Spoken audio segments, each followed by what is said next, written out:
If you're suffering from bloating, diarrhea, and gut pain, then you're going to need to watch this video. I'm going to go over every gut disease and how they get diagnosed so you know the proper treatment plan to take to fix your symptoms.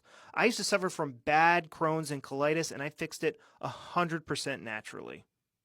It's hard to diagnose gut disease through symptoms because both the colon and the small intestine can a lot of the times produce the same symptoms. Now, colitis is inflammation of the colon. The first part of the word means colon, and the second part of the word itis means inflammation. Now, if the whole colon is inflamed, they'll call it pancolitis. If they see ulcers and bleeding, they call it ulcerative colitis. If they see pockets, then they call it diverticulitis.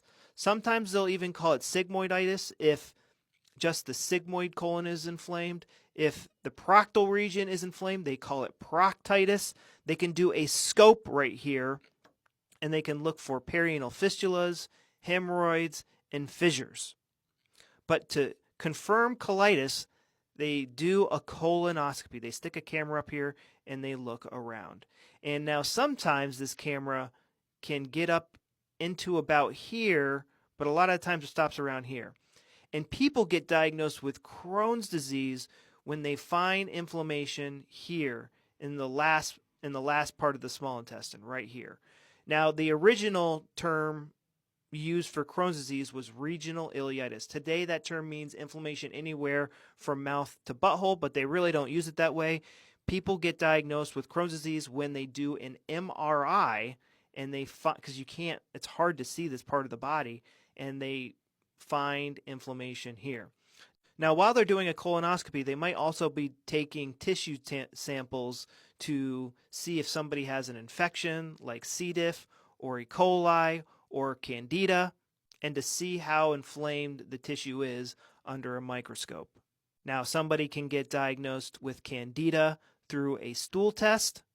There's a new term called SIBO, and that stands for small intestinal bacteria overgrowth. And they do that through a breath test. And somebody will get diagnosed with IBS when they do all these tests and the person's having symptoms, but they're not finding inflammation anywhere in the small or large intestine. Now, they can also do an endoscopy and look for stomach ulcers or duodenal ulcers. Most ulcers are right about here or up here, but most of them are here. No, they're never found down here. But they do an endoscopy, and they take tissue samples, and they look around with a camera to diagnose stomach ulcers, or they take a culture sample to diagnose H. pylori. Doctors do not diagnose leaky gut. Leaky gut is a made-up bad term by the holistic community that, there's holes in our gut, and they're leaking toxins into our bloodstream and causing a rash on our right arm, but not on the left. If toxins were to truly be leaking into our bloodstream, we would have rashes everywhere, and there would be all sorts of random chaos.